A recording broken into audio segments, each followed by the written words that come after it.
साथियों, जय भीम, जय भारत, जय संविधान। मैं बहुजन दस्तक एंड कॉन्स्टिट्यूशन चैनल से गौतम रत्न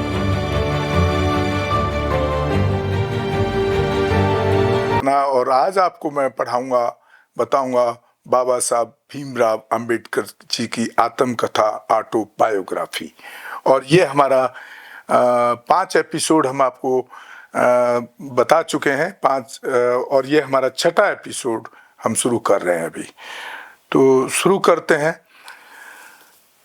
देखिए, मैं पीछे से जोड़ रहा हूं इसको। पानी के बिना इतना वो परेशान रहे, उस स्थिति को मैं आपको बता रहा हूं। ये मैं नहीं बता रहा हूं, ये बाबा साहब द्वारा लिखा गया।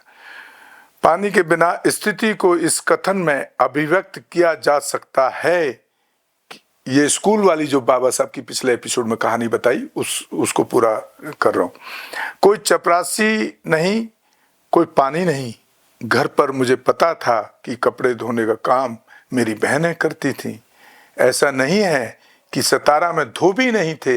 ऐसा नहीं है कि हम धोबियों को पैसे नहीं दे सकते थे। कपड़े धोने का काम मेरी बहनें करती थीं क्योंकि हम अछूत थे।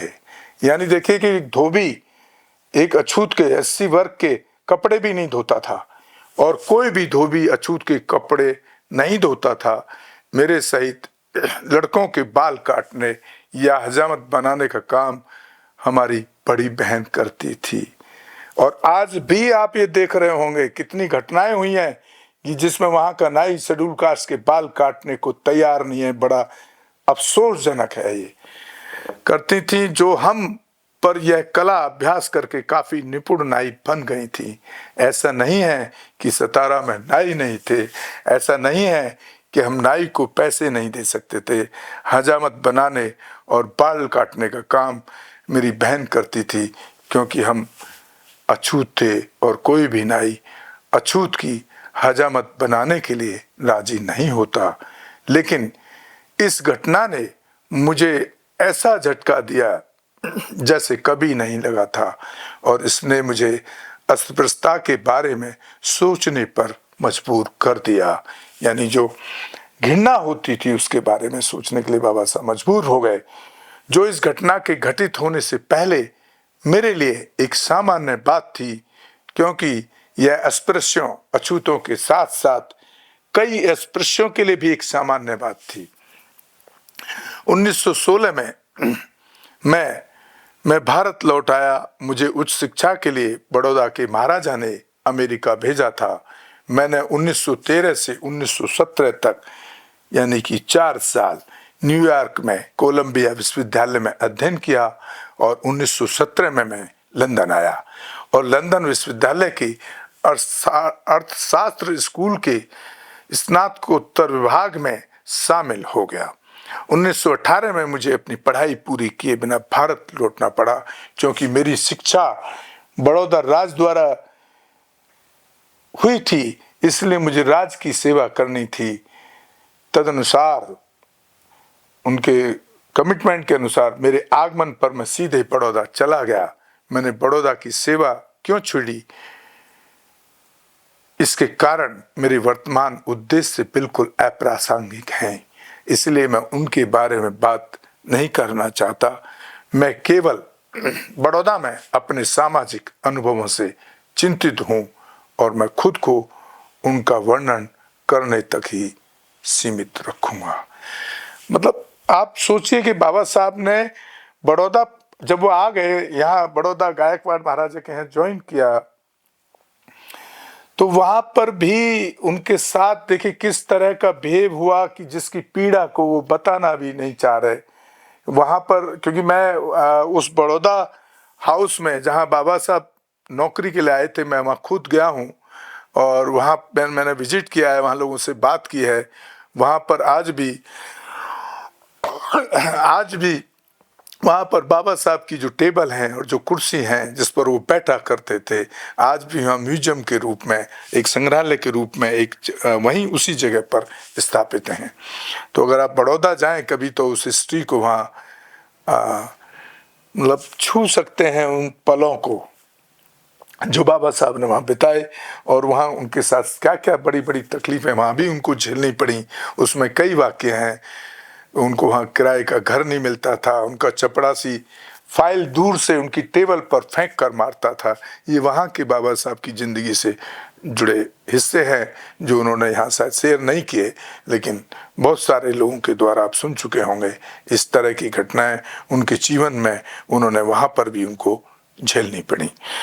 तो साथ ही उनका बाबा साहब का कोई भी एक दिन ऐसा नहीं है जो जातिवादी आतंकियों की पीड़ा से ना गुजरा हो, जो इन जातिवादी मानसिकता के जो देश को खोखला करने का काम करते हैं, धर्म के नाम पे धंधा करने का काम करते हैं, जाति के नाम पे राजनीति, धर्म के नाम पे राजनीति करने का काम करते हैं, लोगों को बरगलाने का काम करते हैं। और आज की डेट में जहाँ 75 साल बाद उसमें सुधार होना चाहिए था, वहाँ सुधार होता नहीं दिखता। आप देख रहे हैं महाकुंभ में किस तरह से हजारों करोड़ रुपए को बहाया जा रहा है। तो ये धर्म के नाम पे पैसे की लूटखोर और राजनीतिक सत्ता पे कब्जा रखना और आप लोगों को उसी अंधविश्वास में झोंक कर रखना, ये जो आज के उस टाइम के जो स्वर्ण जो बाबा साहब कह रहे हैं, जिनको आज के जनरल कास्ट के जो लोग हैं, एक इनकी मानसिकता की उपज है कि आप हमेशा गुलाम बने रहें, आप इसी तरह की जिंदगी को जीते रहें और आप एक समानता जो बराबरी का अधिकार जो बाबा साहब ने दिया आज भी कहीं मिलते नहीं दिखता है। और आप देख रहे हैं कहीं पर सिर्फ आज भी घड़े से पानी पीने पर छूने पर हत्याएं हो जाती हैं, बारातें नहीं चढ़ने जाती। मेरा तो दिल्ली से गांव 50 किलोमीटर है, आज भी जो ठाकुरों को रास्ता है वहां से आज भी वो बारात चढ़ने नहीं देता है, उस पर गोलीबारी तक कर देते हैं। और अफसोस देखिए यही कि वो योगी सरकार उन्हीं शेड्यूल कास्ट के लोगों को उल्टा जेल भेज देती है, वही गोली चलाते हैं और उस गोली से उनका ही आदमी मर जाता है और उसके बदले में शेड्यूल कास्ट के 9 लोगों को जेल भेज दिया जाता है। पूरे गांव को महिलाओं के साथ वाहियातपन किया जाता है पुलिस के द्वारा। तो ये कैसा देश है भाई, इसको किस तरह आप देखेंगे और किस तरह से लड़ेंगे। कहीं ना कहीं आपको कुछ अच्छे ढंग से बाबा साहब या काशीराम जी की तरह हम लोगों को या हमारे में से बीच में से कोई आए और आकर के उसको उसी तरह से काम करना पड़ेगा, तब आप इस मनोवादी मानसिकता के लोगों से शायद लड़ने में सक्षम हो पाएंगे। आप हमारे दोनों ही channel Bahujan Dastak and constitution news को ज़्यादा से ज़्यादा देखें, शेयर करें, सब्सक्राइब करें, ताकि हम बाबा साहब से जुड़े हुए ये आत्मकथा को जो उन्होंने लिखी है उसको हम आप तक पहुंचा सकें। और हम बहुजन महापुरुषों पर हमेशा एपिसोड जितने भी हमारे महापुरुष हैं उस पर करते हैं हमेशा। तो आप जितना ज़्यादा उनको पढ़ेंगे, उनको करीब से जानेंगे, तब आप उस समाज के लिए आपके अंदर एक पीड़ा पैदा होगी, तब आप उस ऐसे समाज के लिए, ऐसी महिलाओं के लिए आप कुछ करने की कोशिश करेंगे, ऐसा मैं मानता हूँ। क्योंकि मैंने बहुत गहराई से पढ़ा है बाबा साहब के 21 के 21 वॉल्यूम जो हिंदी में मेरे पास हैं वो मैंने पढ़े, संविधान को पढ़ा, तब जाकर के मैं आज अपनी ज़िंदगी को पूरा समर्पित कर दिया समाज के लिए। तो मैं समझता हूँ कि आप इससे बाबा साहब की ज़िंदगी से एक प्रेरणा लेंगे और हमारे दोनों चैनल को ज़्यादा से ज़्यादा देखें, शेयर करें, सब्सक्राइब करें, ताकि हम और अच्छा काम कर सकें और हो सके तो एक आर्थिक सहयोग भी करें, क्योंकि इसके लिए बड़ा खर्चा मुझे करना पड़ता है। इसी के साथ मैं आपसे विदा लेता हूँ। जय भीम, जय भारत, जय संविधान, नमो बुद्धाय। धन्यवाद साथियों। और साथियों इसके बाद आप 7वें एपिसोड में बाबा साहब की जिंदगी से कुछ और दूसरे हिस्से को आप देख पाएंगे। हमारे चैनल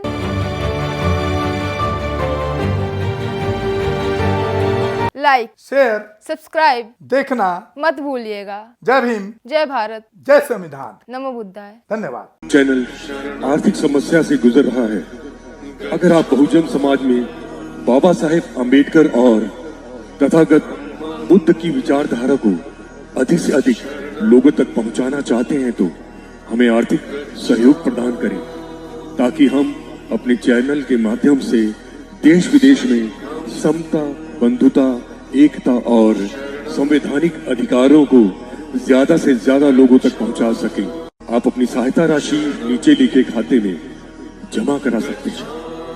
खाता धारक गौतम रत्ना, खाता संख्या 3169576865 1, IFSC कोड SBIN 00603336, बैंक भारतीय स्टेट बैंक।